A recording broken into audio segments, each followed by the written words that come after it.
19 августа 2023 года в Phasmophobia выходит большое обновление, где разработчики перерабатывают систему наград, в частности увеличивая их для игрока. Если ранее, идеально сыграв на максимальном множителе в 15 иксов на самой большой карте психушки, можно было заработать не более $3000, то сейчас за одну игру, если немного постараться, можно зарабатывать по несколько тысяч долларов.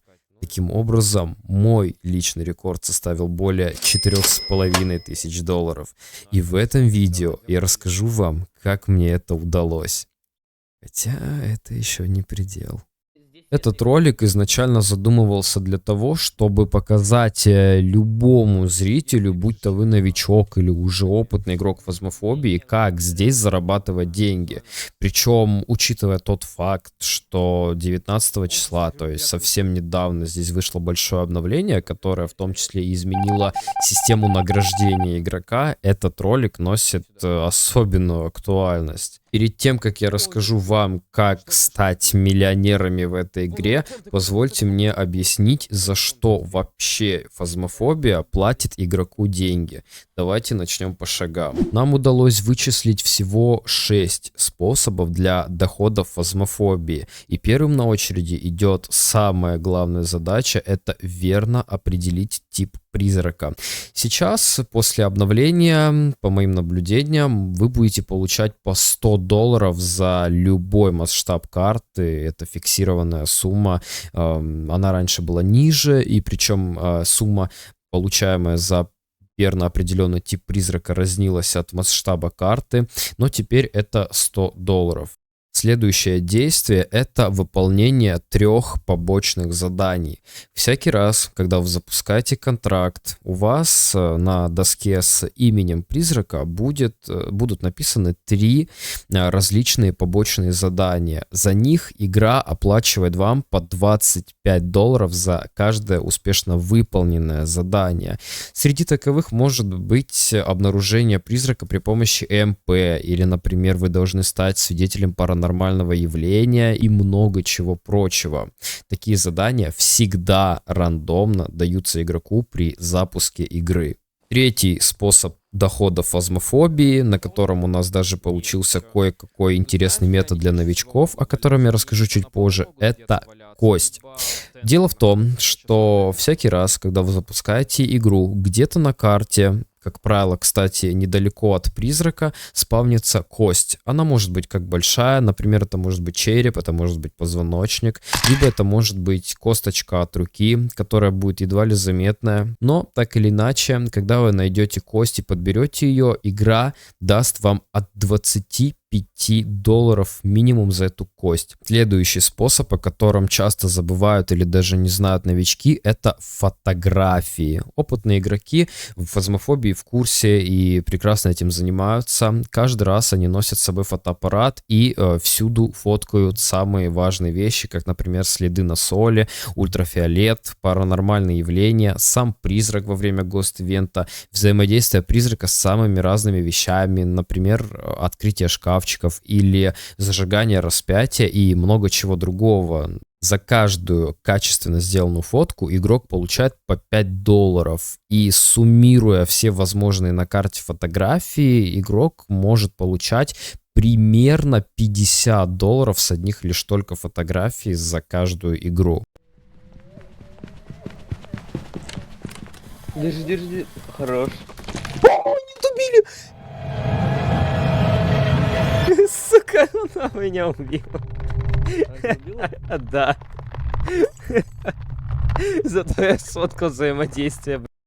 Следующий способ дохода — это ивенты. Это ежедневные, еженедельные и особые задания. На самом деле они не дают так много денег, как я покажу вам чуть позже в этом видео, но это тоже приятная надбавка. Например, однажды мне выпало еженедельное задание, где мне нужно было найти 15 костей, и за это я получил $500.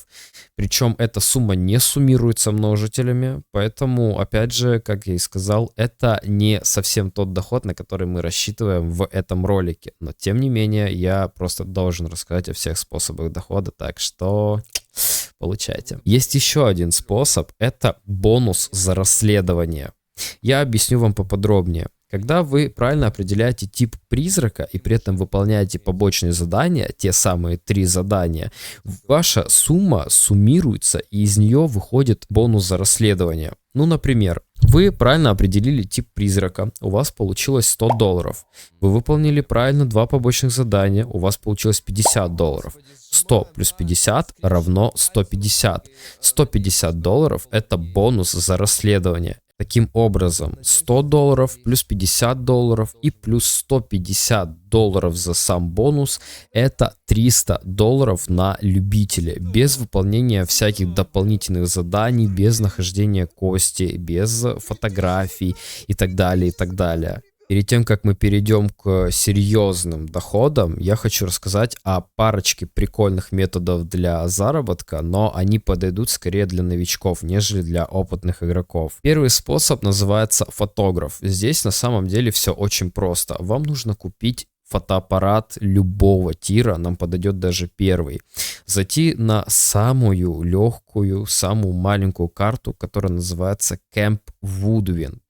В качестве режима нам нужно выбрать любителя, поскольку нам дадут там 5 минут для подготовки оборудования, и за эти 5 минут призрак не сможет нас атаковать. И таким образом мы попадаем на Camp Woodwind, у нас есть 5 минут, и за это время мы должны пробежать по всей карте, а там всего 10 комнат, и либо на улице, либо где-то в палатках нам нужно найти кость. После того, как вы сфотографируете кость, берете ее и отправляетесь в фургон. На этот способ уходит, как правило, минута, максимум 2, редко когда это превышает больше. И таким образом вы получаете $35 за то, что вы нашли, сфотографировали кость. Этот способ, опять же, повторюсь, больше подходит для новичков, чтобы им получить какие-то первые стартовые предметы, там много опыта не нужно. Есть еще один интересный способ, как можно попытать свою удачу и заработать нормально так денег. Для этого вам нужно зайти в кастомный режим, поставить максимально возможный множитель 15 иксов. Зайдя в игру, вы выбираете какого-то любого рандомного призрака, скорее всего у вас будет выставлен дух, можете пробовать с ним. Выходите из фургона, заходите обратно, закрываете фургон и уезжаете. Таким образом, вы реально можете рано или поздно угадать призрака и получить примерно $1500. Но это хоть и самый простой способ, на самом деле далеко не эффективный, потому что, по сути дела, это фортуна. И вам, может быть, реально повезет, вы получите много тысяч долларов, а может быть, потратите кучу времени впустую. Да, как-то так. Пора начать играть серьезнее. Далее ставки будут постепенно повышаться, и мы постараемся по максимуму отыграть в разных уровнях сложности, чтобы понять, какой средний чек мы получим за каждую отыгранную игру. Первым делом пошел любитель. В качестве стартовых предметов я взял ЭМП, ультрафиолет и камеру, чтобы заснять нужные кадры и получить за это деньги. Артур же взял себе видео и фотокамеру, а также рацию. Впоследствии я нашел обезьянку от лапки и сфоткал ее, получив 3 звезды. А лапу, может, сфоткать надо, слушай? Или это не даст ничего? Не даст ничего? Не даст? Да. Ну-ка, снимки. А. Обезьяня лапа дало, ты чё? Дало. Артур использовал эту лапку, загадав знания. Он пожертвовал своим зрением и слухом, зато упростил процесс поимки призрака. Когда мы вышли из гаража, внезапно началась охота. Мне удалось спрятаться, а вот Артур не успел укрыться, к огромному сожалению. Это атака. Он бежит. Он очень быстро бежит. Кто может очень быстро бежать? Меня убили. Однако первое, на что я обратил здесь внимание, это скорость передвижения призрака. Ведь прислушайтесь сами, призрак бежал очень быстро. Он в подвале, он идет наверх. Тихо, тихо. Он в главном зале. Идет в комнату, типа, где зеркало обычно спавнится. Нет, он пошел обратно. Тогда у меня было подозрение на 3 призраков. Либо это Ревенант, либо это Морой, либо Тае. Но со второй охотой стало все понятно, что это ревенант. Почему я понял, что это ревенант? Все достаточно просто. Когда вы прячетесь от ревенанта, он будет передвигаться очень медленно. Но если он вдруг заметит игрока, а в данном случае это был Артур, то он очень быстро будет на вас бежать, и у него будет реально свирепая скорость. Так что таким образом без улик можно вычислить ревенанта. Из всех заданий при этом мы выполнили лишь одно, и когда мы уехали, я уже обрадовался, что это точно должен быть ревенант, и забегая наперед, да, это действительно так и оказалось, я был прав. Однако меня по какой-то причине переклинило, и я подумал, что мы играли не на любителя, а на безумие. Я предлагаю вам самим взглянуть на эту реакцию. Ну что там? Это ревенант! Это ревенант! Это ревенант! Я говорил, это ревенант. И мы на безумии его вроде бы, да? Нет, ну любитель. Блядь, сука! Сыграли. Ну любителя победили, ура! Сука, блядь. Таким образом, на любителе с одним выполненным заданием и одной фоткой нам удалось заработать $255. Неплохо для начала. Двигаемся дальше, и на этот раз мы сыграем на среднем уровне сложности. По сути, мы взяли те же самые предметы, что и в первый раз, и чтобы не отнимать у вас много времени, призрака мы также определили по охоте. В какой-то момент я понял, что призрак ускорился постепенно, хотя изначально был очень медленным. Быстрым же он стал только тогда, когда у нас с Артуром рассудок опустился ниже некуда, и тогда я понял. Это Морой. В этот раз за одно выполненное задание за правильно определенного призрака, найденную кость и 3 отличнейшие сочные фотки мы получили $540. Благодаря несложной математике мы вычисляем, что если будем играть на маленькой карте по типу Тэнглвуда, полностью пройдя все задания, правильно определив призрака, получив максимальное количество фото и найдя кость, мы получим приблизительно следующие цифры. На любителя мы получим $350-400. На среднем режиме награда составит примерно $700-750. На профессионале наш выигрыш будет $1100-1200. На кошмаре это будет примерно $1500, а на максимально возможном безумии мы получим от 2100 до $2200. На следующий день после съемок я запустил стрим, на котором было сразу 2 события. Во-первых, несколько таких прикольных, красивых людей, как ты и я, нажали на красную кнопку подписаться на моем канале, и с тех пор отметка подписчиков на моем канале перевалила за 1000, за что я неимоверно вам всем за это благодарен. Правда, большое вам спасибо. И во-вторых, на этом стриме мне попался игрок, который окончательно помог завершить снятие материала к этому ролику. Итак, изначально выставленный нами множитель был 8,3. В этих настройках остаются нетронутыми скорость игрока, но повышена скорость падения рассудка. Хоть и призрак здесь не дает улик от слова совсем, у вас хотя бы есть шанс от него убежать или спрятаться. Итак, мы пошли фуллстаком на стриме, взяли все необходимые вещи, внимательно слушали Ромашку. Это тот самый человек, без которого этот ролик мог бы вообще не выйти, за что я снова благодарю тебя.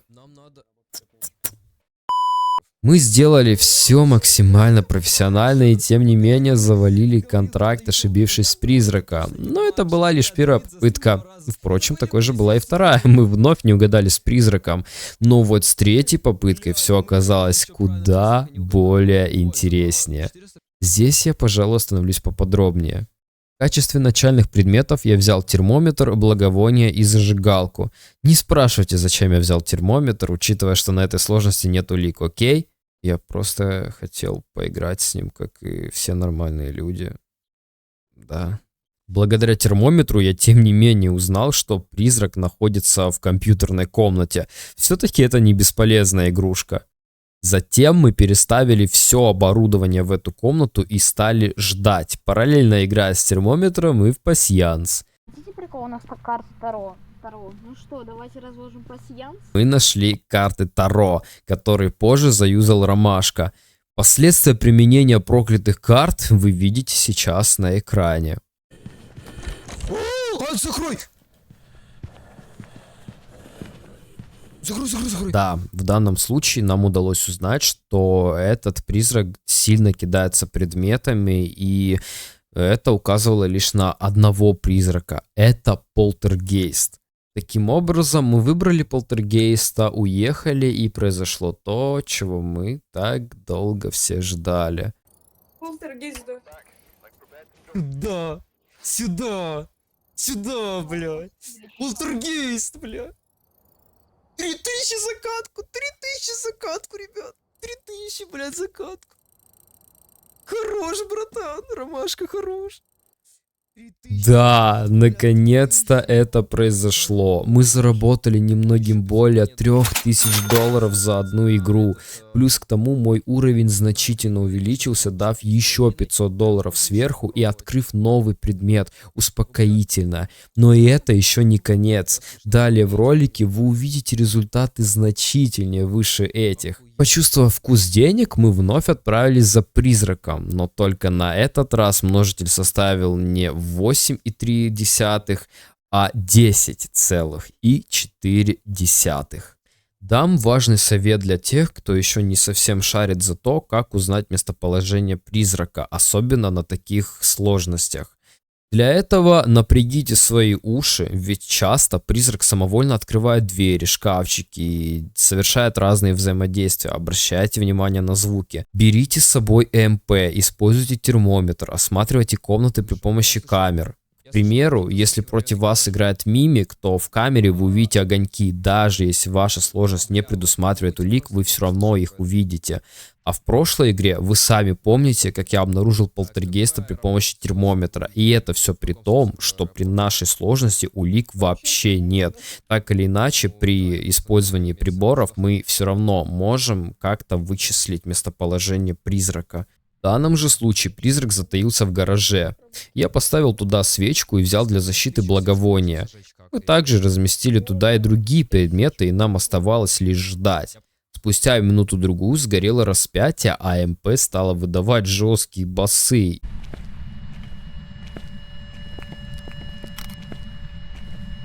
Ну, либо рассудок, либо дух, может быть, но не факт. Сейчас будет атака, говорит, спрячься.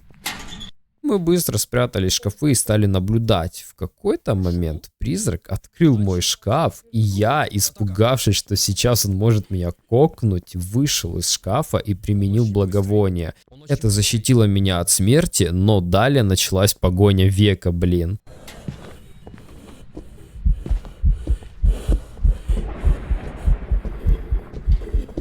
Сильно кидать предметы.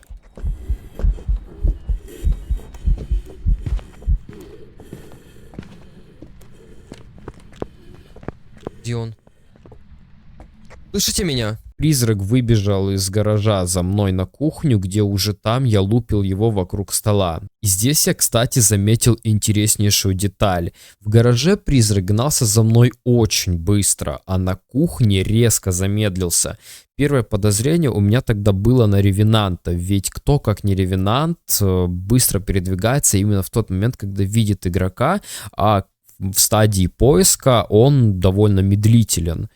Но это суждение оказалось ошибочным, ведь на самом деле, если бы Ревенант действительно видел меня, а он видел меня, ведь судя по тому, что он ходил вокруг да около со мной, вокруг этого стола, Ревенант видел бы меня и уже давно поймал, ведь у него скорость настолько быстрая, что я бы тупо от него не убежал, учитывая еще, что с нашими множителями у нас не было возможности бежать.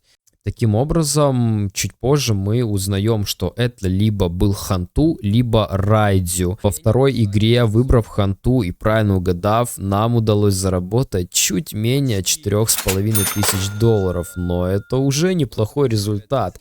В следующий раз мы начали действовать по проверенному алгоритму. Заходим в дом, слушаем, проверяем приборы, находим призрака и пытаемся вычислить его по определенным особенностям. На этот раз призрак оказался в зале. Мы снова разместили там все приборы и стали наблюдать. Но вообще с этим призраком все получилось максимально долго, потому что он длительное время вообще не хотел давать на себя какие-то наводки. По итогу-то нам удалось узнать, что это Райдзю, и чтобы это проверить, мы вытащили все электричество из дома, и таким образом было понятно, что он ослаб, и да, действительно это Райдзю. На эту игру нам пришлось потратить 25 минут, а награда составила рекордные $4500, о которых я говорил в самом начале ролика. За примерно 1 час игры на стриме мы заработали порядка $12 000. Мы сильно проапали себе уровни. И опять же я хочу поблагодарить Ромашку за то, что он так закерил нам игру. Без него, возможно, этого ролика не получилось бы вовсе. Кстати, помните в начале ролика я говорил, что это еще не предел. Мы заработали $4500, хотя играли на одной из самых маленьких в игре карт, а множитель был не самым максимальным. Но что если мы отыграем на какой-нибудь средней или может даже большой карте? Мне в ТикТоке писали, что за одну игру сейчас вполне возможно сделать $7-8 тысяч. И хоть я еще этого не проверял, но думаю, что эта теория недалека от правды. Если вам действительно интересна эта идея, то дайте мне знать своими подписками, лайками и комментариями. Я обязательно постараюсь снять для вас такой увлекательный ролик. Если же это видео вам показалось полезным, то почему бы не поделиться вам со своими друзьями и скорее идти фармить денежки? Но на этом мы закончим. Заглядывайте в описание, чтобы найти мои социальные сети, среди которых есть Telegram и Discord. Там я оповещаю о своих стримах и общаюсь с подписчиками. Ну а с вами был Артур, или же Артиксио. Всем желаю хорошего настроения, крепчайшего здоровья и встретимся в следующем видео.